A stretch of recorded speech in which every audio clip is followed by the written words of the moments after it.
Première lettre de saint Pierre apôtre, chapitre 4. Puisque le Christ a donc souffert dans la chair, vous aussi, armez-vous de la même pensée, à savoir, quiconque a souffert dans la chair en a fini avec le péché, alors vous vivrez le temps qui reste à passer dans la chair, non plus selon les convoitises humaines, mais selon la volonté de Dieu. Il a assez duré le temps passé à faire ce que veulent les gens des nations, quand vous vous laissiez aller aux débauches, aux convoitises, à l'ivrognerie, aux orgies, aux beuveries, aux cultes interdits des idoles. À ce propos, il trouve étrange que vous ne couriez plus avec eux vers les mêmes débordements d'inconduite, et ils vous couvrent d'injures. Ils auront des comptes à rendre à celui qui se tient prêt à juger les vivants et les morts.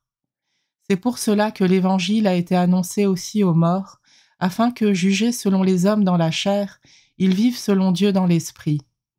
La fin de toute chose est proche. Soyez donc raisonnables et sobres en vue de la prière.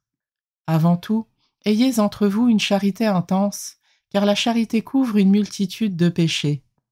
Pratiquez l'hospitalité les uns envers les autres sans récriminer. Ce que chacun de vous a reçu comme don de la grâce, mettez-le au service des autres en bon gérant de la grâce de Dieu qui est si diverse. Si quelqu'un parle, qu'il le fasse comme pour des paroles de Dieu, celui qui assure le service, qu'il s'en acquitte comme avec la force procurée par Dieu.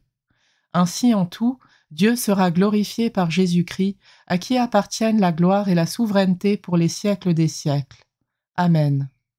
Bien-aimés, ne trouvez pas étrange le brasier allumé parmi vous pour vous mettre à l'épreuve. Ce qui vous arrive n'a rien d'étrange. Dans la mesure où vous communiez aux souffrances du Christ, réjouissez-vous, afin d'être dans la joie et l'allégresse quand sa gloire se révélera. Si l'on vous insulte pour le nom du Christ, heureux êtes-vous, parce que l'Esprit de gloire, l'Esprit de Dieu repose sur vous.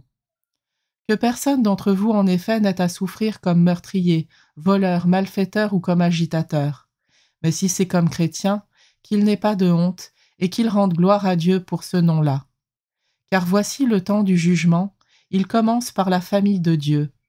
Or, s'il vient d'abord sur nous, quelle sera la fin de ceux qui refusent d'obéir à l'évangile de Dieu?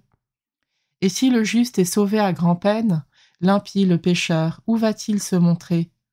Ainsi, ceux qui souffrent en faisant la volonté de Dieu, qu'ils confient leurs âmes au Créateur fidèle en faisant le bien.